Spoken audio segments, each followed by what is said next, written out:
Hello बच्चों, welcome back to another lecture of the chapter environmental management. अब students मैं बता दूं, ये लेक्चर मेरे लिए बहुत स्पेशल है क्योंकि इसमें मैं आपके साथ जो शेयर करने वाला हूँ मुझे बहुत इंस्पायर करता है, बहुत मोटिवेट करता है। हम पिछले 3 लेक्चर से बोल रहे हैं कि हम एज एन इंडिविजुअल नेचर को प्रिजर्व कर सकते हैं, हम उसको खराब होने से रोक सकते हैं। बट मन में डाउट रहता है ना, एक इंसान क्या कर लेगा जब सब लोग खिलाफ है। तो ये लेक्चर आपके लिए है। What do we learn about the story of? We are going to for the first time, कोई सेलिब्रिटी नहीं, कोई स्पोर्ट्स पर्सन नहीं, कोई आईपीएल प्लेयर नहीं, हम एक कॉमन मैथ की बात करने वाले हैं। उनका नाम है जादव मुलाय पयांग। मैं अभी उनको कॉमन बोल रहा हूँ बट वो कुछ ही देर में बहुत स्पेशल हो जाएंगे। ध्यान से सुनते जाओ उनकी स्टोरी को। The big story of a small man. In fact इनको फॉरेस्ट मैन ऑफ इंडिया भी बोला जाता है। कौन है जादव मुलाय पयांग? देख रहे हैं, अभी भी आपका लेक्चर लेते वक्त गूज बम्स आ रहे हैं। This is so inspiring. Students ध्यान से देखना। Who is Jadav Mulai Payeng? He is a highly capable common man but very inspiring. कहाँ पैदा हुए थे? He was born in a nomadic tribe in Assam. Nomadic tribe क्या होते हैं? जो एक जगह सेटल नहीं होते, मूव होते रहते हैं। तो वहाँ वो बॉर्न हुए थे। Born in 1963, he is working as a forest worker since the age of 16 years. अब वो तो नॉर्मल सी बात है, 16 के एज पे कुछ काम धंधे पे लगना है, तो वो फॉरेस्ट वर्कर बन गए। अब हुआ क्या, एक बार ब्रह्मपुत्र रिवर, उनके गांव में ब्रह्मपुत्र रिवर में बाढ़ आ गई और उन्होंने ऑब्जर्व किया कि बहुत सारे स्नेक्स, बहुत सारे जानवर इस बाढ़ में मर गए। ये चीज़ उनको दिल पे बहुत हर्ट कर गई और उन्होंने इमीडिएटली इसके खिलाफ कुछ करने की कोशिश की। ये नहीं हो अगली बार मेरे गांव में, इसके लिए मैं क्या कर सकता हूँ? As a preventive measure Mulai planted 20 bamboo plantlets. Brahmaputra के बैंक के वहाँ पे उन्होंने ऐसे 20 बैम्बू प्लांट्स उन्होंने प्लांट किए थे। उनका ये आइडिया था कि जब वो ग्रो होंगे, रूट्स जब और एंकर करेंगे तो वो सॉइल को भी होल्ड करेंगे।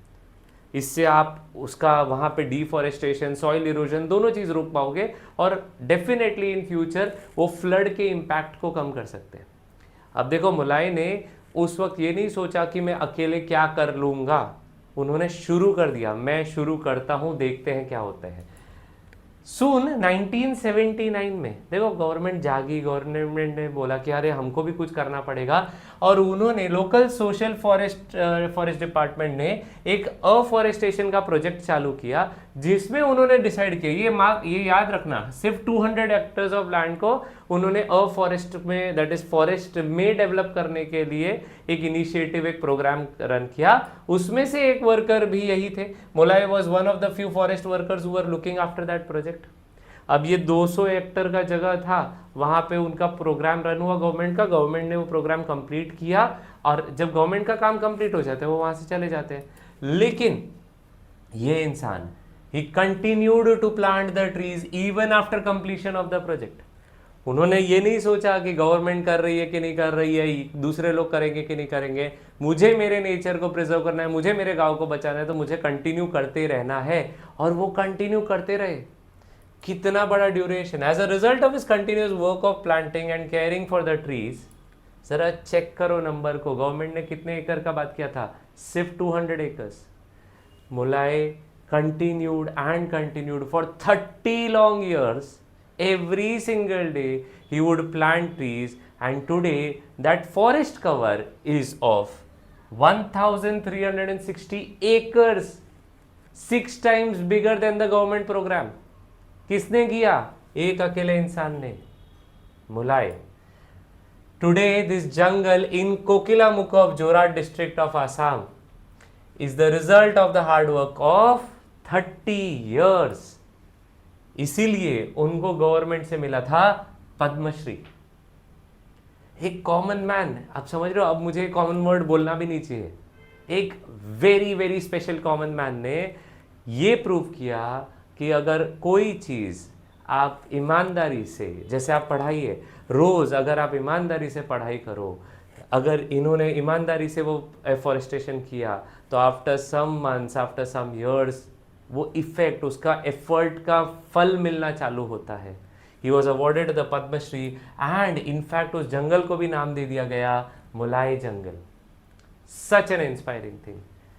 अब मैं ये नहीं बोल रहा आप 30 साल तक 10th स्टैंडर्ड ही पढ़ते रहो, लेकिन अगले 12 महीनों में अगर रोज मैंने इतने सालों से पढ़ा रहा हूँ, मैं एक चीज समझ गया हूँ, it is not about intelligence, it is about consistency.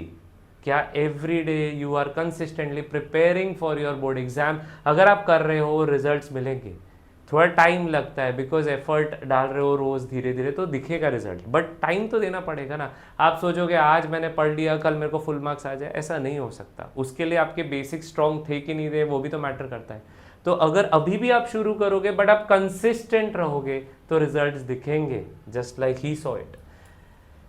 Many people come together to destroy the forest. देखो कुछ बोलते हैं ना बंटाधार करना है, कुछ तोड़फोड़ करना है, 100 लोग आ जाएंगे, लेकिन अगर कुछ कंस्ट्रक्ट करना है तो इनके एग्जाम्पल से समझ में आता है कि एक ही इंसान काफ़ी है। But a single person if determined if consistent can establish a new forest. अगर पूरा फॉरेस्ट बनाया जा सकता है तो आप और मैं कुछ तो कर ही सकते हैं। तो कोशिश कर रहा हूँ मैं भी आपको एजुकेट करने की इस पोर्टल के थ्रू, right. Anybody everybody has access. क्यों? अगर मेरे पास कुछ नॉलेज है तो why only keep it to myself, why not share it to the world? So this works for us. Now we are going to discuss another important concept. तो क्या हम डिस्कस करने वाले हैं? बायोडाइवर्सिटी। टेक्स्ट बुक में 2 questions है, 2 text back questions है biodiversity के ऊपर, अलग अलग फ्रेमिंग है, शॉर्ट नोट ऑन बायोडाइवर्सिटी और right the types and examples of biodiversity. Questions अलग अलग है, आंसर एक ही है, ठीक है। अब वो आंसर क्या है? It consists of varieties of plants and animals. Bio मतलब लिविंग, डाइवर्सिटी मतलब variety. तो variety of plants, animals, microbes around us is called as biodiversity. Our living world has been richly diverse. बहुत सारी variety है हमारे पास. However, we are not able to see some species of animals. The reason is because of natural causes also. या artificial, that is man-made reasons also. अब जरा examples ही देख लो, इनके बारे में आपने सुना ही नहीं है। Northern white rhinos, Pyrenean ibex, Tasmanian tiger. जरा देखो इन फोटोज को, कितना अच्छा लगता। See I am a nature lover, मेरे को बहुत पसंद है। मैं हमेशा ऐसे सोचता हूँ इनको फोटोज में देखना और रियल में देखने में बहुत फर्क हो जाएगा। तो इमेजिन अगर ये रेयर या इंडेंजर्ड या एक्सटिंक्ट नहीं होते तो मैं आज देख पाता, आप देख पाते, हम जा पाते उन सैक्चुरीज या नेशनल पार्क्स में इनको देखने के लिए। अनफॉर्चुनेटली अब ये सिर्फ हमको फोटोज और वीडियोज में देखने मिलेंगे, राइट। तो what is the reason, who is responsible for this? अब देखो हमारी बायोडाइवर्सिटी तो बहुत बढ़िया है, लेकिन उसको संभालना भी तो हमारी जिम्मेदारी है। ये इकोसिस्टम है, वेराइटीज ऑफ ऑर्गेनिजम्स है, इन सबको संभालना पड़ेगा। तो पहले हम लोग को समझना पड़ेगा biodiversity occurs at 3 levels. 3 type की बायोडाइवर्सिटी देखते हैं। वो 3 टाइप्स कौन से? पहला है जेनेटिक बायोडाइवर्सिटी, सेकेंड है स्पीशीज डाइवर्सिटी और तीसरा है इकोसिस्टम डाइवर्सिटी। हम तीनों को एक एक करके पढ़ेंगे, अपने आप मीनिंग समझ में आने लग जाएंगे। पहला वाला देखते हैं। पहला वाला क्या है? Genetic diversity. जेनेटिक वर्ड में क्या वर्ड छुपा हुआ है? जीन। जीन हमको क्या देता है? कैरेक्टर्स। आपके बाल ऐसे क्यों, आपकी हाइट ऐसी क्यों, आपका स्किन कलर ऐसा क्यों, ये किसकी वजह से पॉसिबल है? जीन की वजह से। Same applies for me. लेकिन आपके मेरे जीन जरूरी तो नहीं सेम होंगे, विच मीन्स जीन में भी वैरायटी हो सकती है, जिसकी वजह से आप और मैं अलग अलग दिखते हैं। आप समझ रहे हो मैं किस तरफ जा रहा हूं? Genetic diversity, occurrence of diversity, variety among organisms of the same species. आप, मैं, एक ऑस्ट्रेलियन, अमेरिकन, चाइनीज, जापानीज, हम सब अलग अलग दिखते हैं। क्यों? क्योंकि हम सबके जीन्स अलग अलग हैं। जीन्स में वैरायटी है, इसलिए क्या बोलते हैं? Genetic diversity. हम मैंगोज की बात करते हैं, राइट। मैंगोज कितने सारे हैं? आप मतलब बहुत सारे मैंगोज होते हैं, अल्फान्स होता है, हापुस होता है, केसर होता है, लंगड़ा करके भी एक मैंगो की वैरायटी होती है, बैंगन फली होती है, बराबर। बहुत सारी वैरायटीज है। ये क्या है? ये जीन की वजह से है। अच्छा, just for the fun part comment करके बताएंगे आपका फेवरेट वैरायटी ऑफ मैंगो कौन सा है? देखते हैं। Same goes for animals like dogs also. बहुत सारी जेनेटिक डाइवर्सिटी है। तो example, each human being is different from the other, this is an example of genetic diversity. अब ये लाइन बहुत इंपॉर्टेंट है, बहुत ध्यान से समझनी पड़ेगी। Possibility of wiping out, wiping out मतलब खत्म हो जाना, the species arises if there is a decrease in the diversity within the species. ध्यान से समझते, अगर एक स्पीशीज में बहुत सारी वैरायटीज नहीं हो, बहुत कम वैरायटीज हो, तो एक खतरा रहता है कि वो वाइप आउट हो सकता है किसी नेचुरल या आर्टिफिशियल कॉज की वजह से। क्या होता है? बिकॉज आप देखो, बहुत छोटे लेवल पे एक एग्जांपल दे रहा हूँ, क्लासरूम में हर टाइप के बच्चे मिलते हैं, चुप रहने वाले भी, बोलने वाले भी, अग्रेसिव भी, डिफेंसिव भी, पढ़ने वाले भी, मस्ती करने वाले भी, और कुछ होते हैं जो पढ़ाई भी करते हैं और मस्ती भी करते हैं। अगर आप सोचो ना, तो आप कोई भी एक कैटेगरी में फिट तो होते होगे, लेकिन अगर आप सोचो, एक क्लासरूम कंप्लीट तभी होता है जब सारे टाइप के बच्चे हो। अगर सारे चुप रहेंगे तो भी बोर होगा, सारे बात करेंगे तो सुनेगा कौन? तो हमको वहां पे भी वैरायटी चाहिए रहती है। अब यहाँ पे भी हम यही बोल रहे हैं कि हमारे पास अगर एक ही टाइप के, मतलब हम यहाँ बोल रहे हैं ना, यहाँ अगर decrease in the diversity within the species, अगर स्पीशीज में एक ही टाइप के सारे जानवर होंगे और नेचर में कुछ चेंजेस आ गए, तो देयर इज अ फियर कि वो सारे मारे जाएंगे। लेकिन अगर अलग अलग टाइप के स्पीशीज में होंगे वैरायटी, तो हो सकता है कुछ मारे जाए बट कुछ बच जाए, और इस तरीके से वो स्पीशीज कंटिन्यू हो पाएगी। अगर वैरायटी कम होगी तो खतरा बढ़ जाता है। This is what this line says. आपको ये लाइन अच्छे से याद करनी। Possibility of wiping out the species arises if there is decrease in the diversity within the species. अब हम तीसरा देख रहे हैं, दैट सॉरी सेकेंड वाला देख रहे हैं, विच इज स्पीशीज डाइवर्सिटी। अब स्पीशीज डाइवर्सिटी क्या होती है? स्पीशीज डाइवर्सिटी क्या होगी? इनन्यूमरेबल, बहुत सारी species of organisms occur in the nature. आप घर से बाहर कदम रखो, आपको कितने अलग अलग टाइप के जानवर दिखेंगे, कुत्ता, बिल्ली, बैल, बराबर, कबूतर, कौवा, कितने सारे इंसान, अलग अलग टाइप के प्लांट्स, इतने सारे आपको वैरायटीज दिखेंगे। That is called as species diversity. So that is species diversity. Species diversity includes various types of and plants. हम यहाँ प्लांट्स की बात कर रहे हैं, हम एनिमल्स की बात कर रहे हैं, माइक्रोब्स की बात कर रहे हैं, ये सब स्पीशीज डाइवर्सिटी में आते हैं। फिर तीसरा वाला है इकोसिस्टम डाइवर्सिटी। अब जब इकोसिस्टम डाइवर्सिटी की बात करते हैं तो अर्थ पे अलग अलग टाइप के इकोसिस्टम्स होते हैं।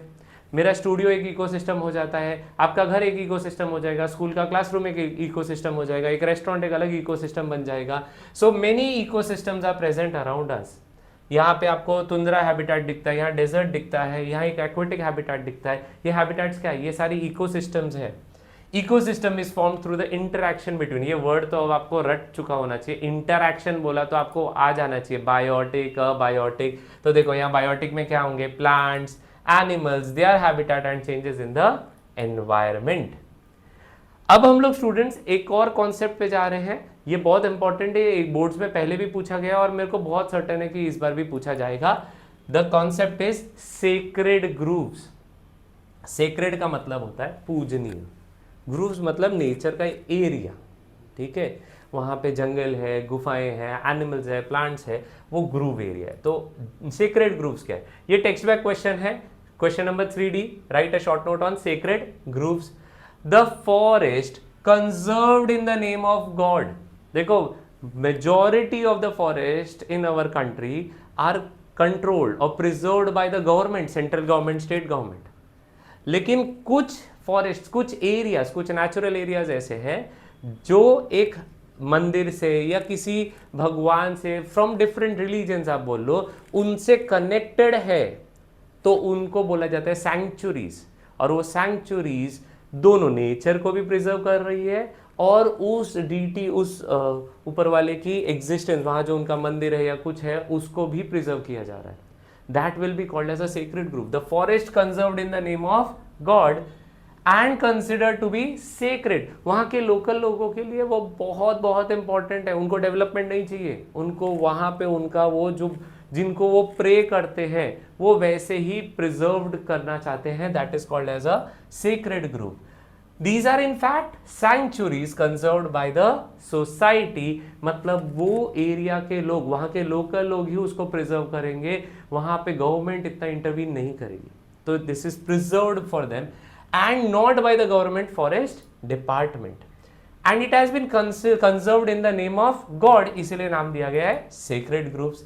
इट हैज स्पेशल प्रोटेक्शन, मतलब यहाँ पे बाकी रूल्स अप्लाई नहीं होंगे, यहाँ पे थोड़े स्पेशल रूल्स होंगे रिगार्डिंग डेवलपमेंट। बेसिकली उसको प्रिजर्व करने के लिए जो जो स्पेशल रूल्स बनाने पड़ेंगे बनाएंगे हम। These clusters of thick forest are present not only in the western Ghats of our country but all over the country। ऐसे बहुत सारे सेक्रेड ग्रुप्स हैं जिनको प्रिजर्व किया जाता है। अब स्टूडेंट्स, यहाँ पे जब हम बात करते हैं सेक्रेड ग्रुप्स की, हमने इस लेक्चर में दी, स्पेशल कॉमन मैन को देखा, the forest man of India को देखा, फिर हमने देखा सेक्रेड ग्रूव्स के बारे में, हमने बायोडाइवर्सिटी के बारे में पढ़ा। ये तीनों भी बहुत इंपॉर्टेंट है, बहुत इंस्पायरिंग लेक्चर था मेरे लिए तो पर्सनली, आई एम श्योर आपके लिए भी रहा होगा। अगर आपने चैनल को अब तक सब्सक्राइब नहीं किया है तो कर लीजिए, लाइक कर दीजिए, अच्छा मोटिवेशन मिलता है। आपको अगले लेक्चर में मिलता हूँ, टिल देन बाय बाय।